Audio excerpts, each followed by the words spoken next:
Okay, I'm just going to use this as an example. Just how many times does this happen? If you think about it, it's only every few years something like this sparks up. And not in these cases that people are entirely wrong, but taking instances like this, you're using them as an excuse to destroy your own city and steal from people who live around you. How ignorant can you be? You want change, you go directly to the people that are calling the pawns for you. And you go about it realistically.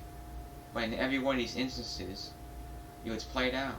They'll last but a few weeks to months, and then what's going to happen? So-and-so gave a speech, and nothing was even resolved. With what's happening now, you can go back to Michael Brown, Rodney King. It's the same thing for the same reasons.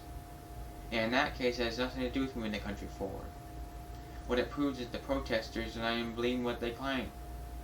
You can turn it into a racing, but when you have police officers, who all they care about is how much power they can have over everyone else, even psychopaths who end up getting hired in the first place, that affects everyone. But you will notice people's attention spans issues don't last very long. Everyone jumps onto whatever the media highlights, then immediately forgets the last thing that happened. Nobody ever wants to think about the long term. It's running circles and not accomplishing very much. That sums up what has happened to America. Yet at the same time, because it isn't sensationalized, nobody cares about the people that have lost out because of this lockdown nonsense.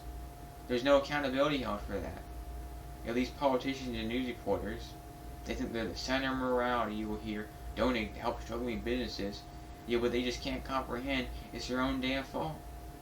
Kids cannot even play at the playground. Blatantly, how radical can you be? Think about this, we've been in Afghanistan for 20 years. Forget is a question, it's not even acknowledged at this point. Really. If you think about it, what separates the 60s from now? To understand that, it was the culture change. That was the thing at the time. You had people from all walks of life wanting change in every direction. The civil rights movement was persistent, and there was even more internal work to it. It wasn't just protest every 5 years because somebody was killed. The Black Panthers are not the same as the Black Lives Matter. There's a difference saying you stand for something after committing to something and seeing it through. Sure enough, in the end, those people turned out to be fake and forgot who they were as soon as it wasn't the thing to do anymore. But look around you, we're at the point wherever you look, it's glorified to be as idiotic and absent-minded as you can be. These are the people that are looked up to. It's way public perception. Everything's been turned on its head. The civil rights movement is not coming back. If you see past everything going on right now, you really are on your own boat, no matter how old you are. It really does not mean anything if someone says they're anti-establishment, they think different. You put anyone in anything, most people are sheep. Think about it, time and time again. How many people are true to themselves and their beliefs throughout their whole life, since they were young?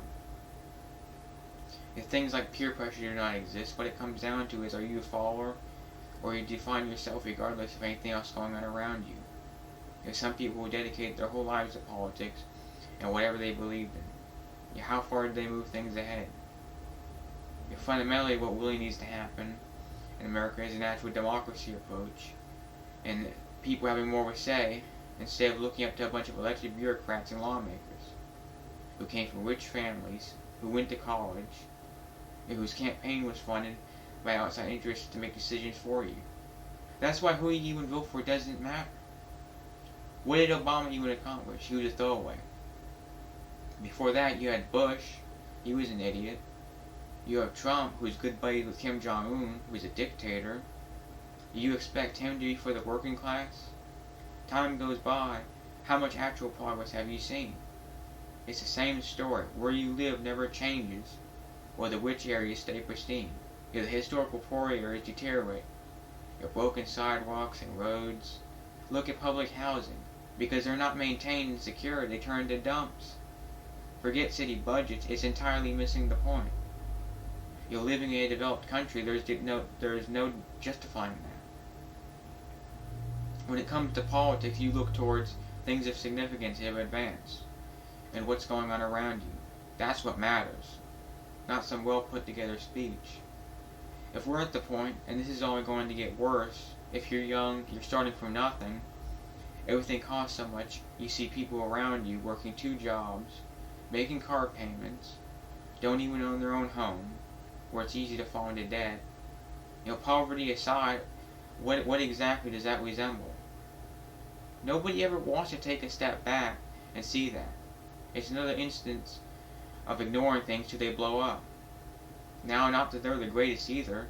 The European Union has free healthcare, education, dentistry, things that would have been out of reach or put you into debt. You pay taxes, how much of that do you see being distributed? These are basic things, not luxuries.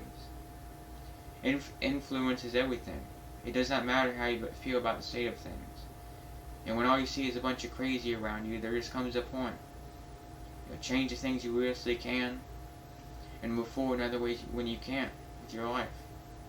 I'm not saying at all be apathetic, but it's seeing the picture, especially with what's going on.